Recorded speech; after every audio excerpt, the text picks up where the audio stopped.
और अब बात करेंगे असम के एक अलग विधानसभा सीट की, जिसका नाम है मार्गेरिटा। ये तिनसुकिया जिले के अंतर्गत आता है।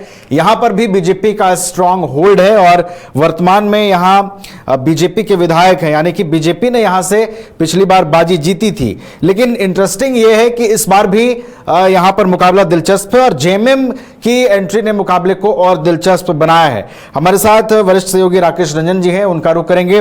राकेश जी, मार्गेरिटा विधानसभा भी काफी रोचक स्थिति में नजर आ रहा है। जैसा कि तिंगखोंग था, अब मार्गेरिटा में भी जेएमएम की एंट्री है। यहां जेएमएम के समीकरण किस तरीके से बन रहे हैं और बीजेपी के लिए कितनी मुश्किलें इस सीट पर हो सकती हैं? अगर आप सच कहें तो ये वो सीट है जहां पर जेएमएम जो है मुख्य मुकाबले में आने की कोशिश करता हुआ दिख रहा है।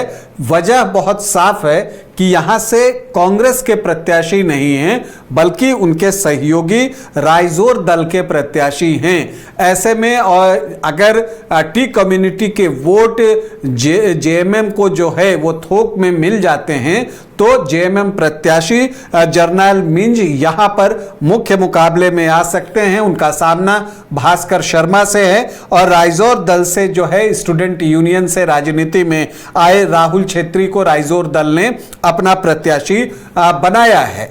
देखिए, यहां पर अगर आप देखें तो बहुत ही दिलचस्प स्थिति है।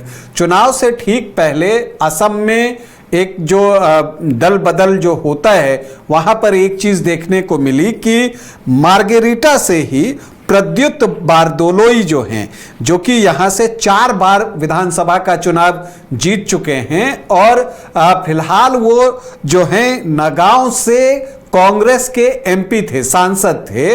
उन्होंने कांग्रेस से इस्तीफा दे दिया और उन्होंने बीजेपी ज्वाइन कर ली। तो उनके बीजेपी ज्वाइन करने का क्या इंपैक्ट हुआ?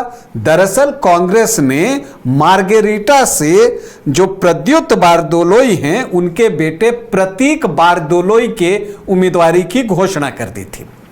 अब जब प्रद्युत बारदोलोई जो है वो बीजेपी में शामिल हो गए तो जो उनके बेटे हैं प्रतीक बारदोलोई, उन्होंने कांग्रेस पार्टी को खत लिखा और कहा कि चूंकि मेरे पिता जो है उन्होंने पार्टी बदल ली है, तो ऐसी परिस्थिति में अगर मैं कांग्रेस के टिकट पर चुनाव लड़ता हूं तो वो अभी ठीक नहीं लगेगा।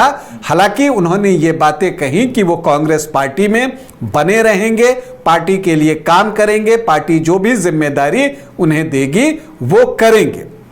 तो इस तरह से ये सीट राइजोर दल के पास गया। लेकिन एक दिलचस्प बात यह है कि जब कांग्रेस प्रत्याशी के तौर पर प्रतीक बारदोलोई के नाम की घोषणा हुई थी और राइजोर दल से राहुल छेत्री के नाम की घोषणा हुई थी, तो राहुल छेत्री ने जो है प्रतीक बारदोलोई की जो है वो आलोचना भी की थी, उनको पैराशूट कैंडिडेट बताया था।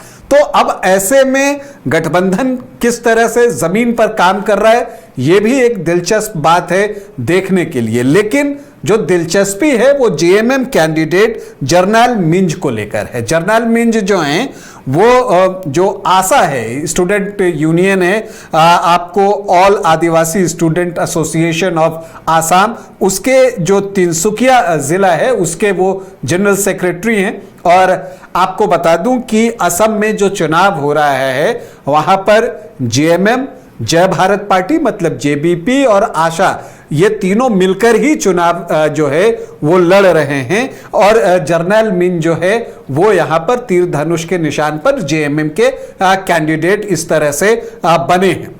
उन्होंने पूरा जोर लगाया है, चूंकि वो जो है स्टूडेंट एसोसिएशन से जुड़े रहे हैं। उन्होंने यहाँ पर मोटरसाइकिल रैली भी निकाली, बड़ी संख्या में लोग उस रैली में शामिल थे और पोवाई रेल गेट से जगुन तक जो है वो मोटरसाइकिल रैली उनकी थी। और वो जो है वो चाहते हैं कि जो आदिवासी वोटर्स हैं, जो कि टी ट्राइब्स हैं, वो उनके साथ जुड़ें और उनको वोट करें। और अगर ऐसा होता है तो वो मुख्य मुकाबले में आ सकते हैं। उन्होंने कहा कि मैं माटी की बात करूंगा, मैं अधिकार की बात करूंगा, ये बातें वो कहते हैं, और चाय बागान के मजदूरों की मजदूरी की बात करूंगा। वो इन चीजों को मुद्दा बनाकर यहां पर चुनाव लड़ रहे हैं। और चूंकि यहां पर जो है टी कम्युनिटी के वोटर्स की संख्या, ऊपरी असम में आप ऐसे भी देखेंगे नवीन, तो वहां पर टी कम्युनिटी के वोटर्स की संख्या ज्यादातर विधानसभा में बहुत अच्छी है, और उसका जो है लाभ पहले कांग्रेस को मिलता था, फिर बीजेपी ने पिछले 2 चुनाव से जो है वो अपने पाले में किया था, और अब जो है उस पर झारखंड मुक्ति मोर्चा की नजर है। और यही वजह है कि मार्गरेटा सीट पर भी सीएम हेमंत सोरेन और फिर कल्पना सोरेन दोनों ने जाकर जो है अपने प्रत्याशी जरनैल मिंज के लिए वोट मांगे हैं। आपको यह भी बता दूं कि यहां पर फरवरी में भी जो है हेमंत सोरेन मार्गरेटा गए थे, और वहां पर जो है खमन पथार प्लेग्राउंड में जो है एक मीटिंग इधर कल्पना सोरेन ने भी की है। आदिवासी अस्मिता और पहचान की बात वो करती हैं, जबकि फरवरी में आदिवासी महासभा में सीएम हेमंत सोरेन मुख्य अतिथि के तौर पर गए थे। बारगोलाई में ये महासभा हुई थी, जो कि मार्गरेटा विधानसभा क्षेत्र में ही आता है। तो पहले से ही इस विधानसभा क्षेत्र पर जेएमएम का फोकस था। अब उस समय गए, फिर अभी चुनाव प्रचार के लिए गए, कल्पना सोरेन भी गई, तो आप समझ सकते हैं कि इस सीट को कितनी गंभीरता से जेएमएम भी ले रहा है, और इस सीट पर अपना पूरा दम उसने लगा दिया है। तो यहां पर जो है कल्पना सोरेन आई, बीजेपी पर बहुत हमलावर है। और देखिए अब तो यह भी चर्चा हो रही है कि जो गांडे विधायक हैं कल्पना सोरेन, उन्होंने अपने सोशल मीडिया पोस्ट पर लिखा कि उनकी सभा नहीं होने दी जा रही है, और हेमंत सोरेन ने भी जो है सोशल मीडिया पोस्ट पर लिखा है, झारखंड के मुख्यमंत्री ने, कि उनको सभा करने से रोका जा रहा है। तो एक डायरेक्ट फाइट जो है हेमंत सोरेन वर्सेस हिमंता विश्व शर्मा, वो अब असम चुनाव में दिखने लगा है। और वो उसका कितना इंपैक्ट वोटिंग वाले दिन होगा 9 अप्रैल को, यह देखना जो है वो दिलचस्प होगा। हालांकि मार्गरेटा में दोनों की सभा हुई, कल्पना सोरेन ने यहां पर जो है बीजेपी के जो ट्राइबल पॉलिसीज है उनकी जमकर आलोचना की, और बीजेपी के डबल इंजन सरकार की आलोचना की, और आदिवासी और टी ट्राइब्स को एक्सप्लॉइट करने वाली पार्टी के तौर पर बीजेपी को प्रस्तुत किया, और दावा किया कि इस बार बदलाव तय है। यहां पर जो है असम अब जग चुका है। उन्होंने कम मजदूरी की बात की कि आपको कम पैसे मिलते हैं। वो ये भी पूछती हैं कि 30 रुपया अभी बढ़ाया गया है, बताइए 30 रुपया कोई बड़ी राशि तो है नहीं। वो कम से कम 500 रुपए दैनिक मजदूरी की बात करती हैं, एसटी स्टेटस की बात करती हैं टी ट्राइब्स के लिए, और लैंड राइट्स की भी, जमीन के पट्टा की भी चर्चा वो करती हैं। तो कुल मिलाकर आप देखें तो कल्पना सोरेन ने जो बातें कही, लगभग उसी तरह की बातें हेमंत सोरेन ने भी कही। आदिवासी राइट्स की बात की, डेमोक्रेटिक वैल्यूज की बात की, जल जंगल जमीन की बात की। तो जेएमएम ने यहां पर जोर लगाया है, और यहां पर जेएमएम को उसका फायदा मिल सकता है अगर टी कम्युनिटीज को वो अपनी तरफ गोलबंद करने में सफल रहे। तो चूंकि यहां राइजोर दल के प्रत्याशी हैं, तो एक अवसर हो सकता है मार्गरेटा पर कि बीजेपी बनाम जेएमएम की लड़ाई हो जाए। वैसे बीजेपी ने यहां से भास्कर शर्मा, जो कि उनके सिटिंग एमएलए हैं, उन्हीं को टिकट दिया है। पिछले 2 चुनाव से बड़े मार्जिन से वो चुनाव जीत रहे हैं। इनफैक्ट मार्गरेटा बीजेपी का मजबूत गढ़ है, और मार्गरेटा की एक और खासियत है कि इसने जिस पर विश्वास किया है, जमकर विश्वास किया है। क्योंकि आप देखिए, मैं अभी देख रहा था तो यहां पर कुल बहादुर छेत्री हैं, जो कि यहां के पहले विधायक हैं। मार्गरेटा में 1978 से चुनाव हो रहे हैं। वो 4 बार यहां से चुनाव जीतने में सफल रहे, जिसमें 1 बार जनता पार्टी के टिकट पर, 3 बार कांग्रेस के टिकट पर। फिर प्रद्युत बारदोलोई, जिन्होंने कि अभी कांग्रेस छोड़ी है, वो भी यहां से 4 बार चुनाव जीतने में सफल रहे कांग्रेस के टिकट पर ही। और अब जो है भास्कर शर्मा भी 2 बार से यहां चुनाव जीत रहे हैं। तो 11 चुनाव में अगर आप देखें तो 10 तो यही हो जाते हैं।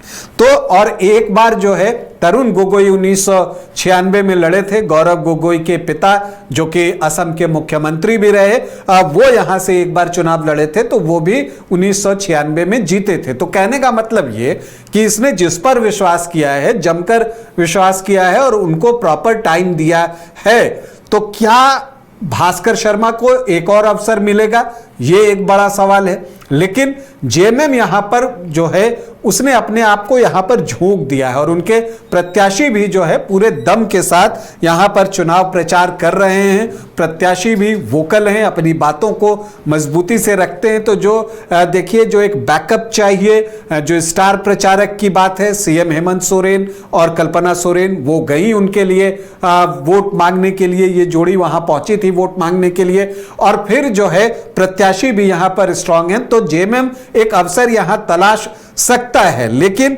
यहां पर एक चीज और देखना होगा कि राइजोर दल वो भी जो है अपना पूरा जोर लगा रहा है। राहुल छेत्री ये भी स्टूडेंट यूनियन जो है वो करते हैं और ये फॉर्मर जनरल सेक्रेटरी हैं डिब्रूगढ़ यूनिवर्सिटी के, और कुछ जो है इन पर आरोप भी लगे थे उस वक्त। लेकिन अभी ये जो है पूरे दम के साथ चुनाव लड़ते हुए दिख रहे हैं और खुद को यहाँ का बेटा वो बताते हैं। वो जेन जी जो है बात करते हैं, नए मार्गेरिटा की बात करते हैं राहुल छेत्री। तो ये बातें इस क्षेत्र में सुनने को मिल रही हैं। लेकिन महत्वपूर्ण ये है कि यहां पर बीजेपी जो है वो बहुत स्ट्रांग पोजीशन पर है। उसके वोट्स अगर आप देखें तो 50% से ज्यादा ही आते रह रहे हैं। पिछली बार जो हार जीत का मार्जिन था वो 58,500 वोटों का था। प्रतिशत भी इसको कन्वर्ट कीजिए तो 38% से ज्यादा हार जीत का अंतर था। तो इतने को पाटना क्या आसान होगा? क्योंकि अगर पिछली बार आप एजेपी और कांग्रेस के वोट को अगर जोड़ भी देते हैं तो वो आपको ऑलमोस्ट 33-34% वोट के आसपास ही आता है। तो इसीलिए जो है बीजेपी की स्थिति यहां मजबूत दिखती है। और आपको बताऊं कि यहां पर भास्कर शर्मा के प्रचार के लिए जो बीजेपी के राष्ट्रीय अध्यक्ष नितिन नवीन भी आए थे, उन्होंने यहां पर सभा की है और बीजेपी की जो सरकार है, हेमंता बिस्वा शर्मा हैं, उनके कार्यों की उन्होंने तारीफ की। प्रधानमंत्री नरेंद्र मोदी के नेतृत्व में असम तरक्की कर रहा है, ये बातें भी नितिन नवीन ने कही। तो हर तरफ से जोर लगाया जा रहा है। अगर आप यहां पर देखें तो अब प्रद्युत बारदोलोई जो कि कांग्रेस से जिन्होंने इस्तीफा दिया, सांसद भी थे जबकि वो, उन्होंने इस्तीफा दिया और फिलहाल वो बीजेपी के टिकट पर दिसपुर से विधानसभा का भी चुनाव लड़ रहे हैं। इस क्षेत्र में जब मैं देख रहा था तो बीजेपी का वोट हर चुनाव के साथ बढ़ा है।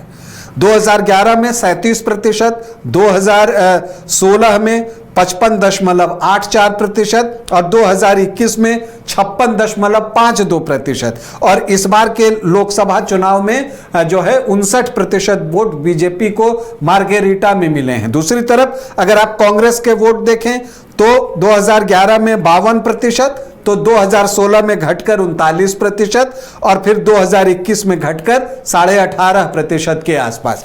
तो यह दिखता है कि जब तक प्रद्युत बारदोलोई चुनाव लड़ रहे थे तब तक तो कांग्रेस को एक सम्मानजनक वोट प्रतिशत हासिल हो रहा था। लेकिन जब से प्रद्युत बारदोलोई ने यहां चुनाव लड़ना छोड़ा, पिछले चुनाव में वो नहीं थे, तो वो वोट प्रतिशत गिरकर 18.5% के आसपास आ गया। और अभी क्या स्थिति है? प्रद्युत बारदोलोई बीजेपी में शामिल है। तो अगर उसका एक इंपैक्ट होता है यहां पर तो फिर बीजेपी स्ट्रांग स्थिति में आ जाएगा। लेकिन यहीं पर जेएमएम के लिए अवसर है कि वो राइजोर दल को पीछे छोड़कर अपने आप को मुख्य मुकाबले में बना ले। तो मार्गेरिटा पर एक रोचक मुकाबला जो है हम सभी का इंतजार कर रहा है। यहां पर बीजेपी, जेएमएम और राइजोर के बीच त्रिकोणीय मुकाबला है। और यहां पर जेएमएम के जो प्रत्याशी हैं जरनैल मींज, उन्होंने भी पूरा जोर लगाया है। मुख्यमंत्री हेमंत सोरेन और कल्पना सोरेन के प्रचार से जेएमएम का एक माहौल बना है, लेकिन ये जो माहौल बना है और सभाओं में जो भीड़ जुट रही है वो वोट में कितना तब्दील होता है, ये पहली बात तो 9 अप्रैल को पता चलेगा और फिर चुनाव परिणाम के दिन वो रिजल्ट भी सामने आ जाएगा। चलिए, तो एक दिलचस्प और रोचक मुकाबला मार्गेरिटा में भी हम सभी का इंतजार कर रहा है, जहां झारखंड मुक्ति मोर्चा अपने लिए अवसर तलाश रही है। अभी यह अवसर क्या वाकई सीट में तब्दील हो पाता है या नहीं, इसका इंतजार रहेगा। बहुत बहुत शुक्रिया राकेश रंजन जी हमारे साथ जुड़ने के लिए, तमाम जानकारियां हम तक पहुंचाने के लिए। बायोम इंस्टीट्यूट नीट की तैयारी के लिए एक भरोसेमंद नाम। यहाँ अनुभवी फैकल्टी, स्मार्ट क्लासरूम और बेहतरीन टीचिंग मेथड से स्टूडेंट्स को मिलती है मजबूत तैयारी। यहाँ हर स्टूडेंट को मिलता है पर्सनल गाइडेंस और डाउट क्लियरिंग का पूरा सपोर्ट। नीट 2027 और 28 के लिए फेज 1 बैच 9 अप्रैल से शुरू हो रहा है। आज ही बायोम इंस्टीट्यूट से जुड़े और अपने डॉक्टर बनने के सपने को दे सही दिशा। बायोम इंस्टीट्यूट सिर्फ मेडिकल प्रिपरेशन का संस्थान।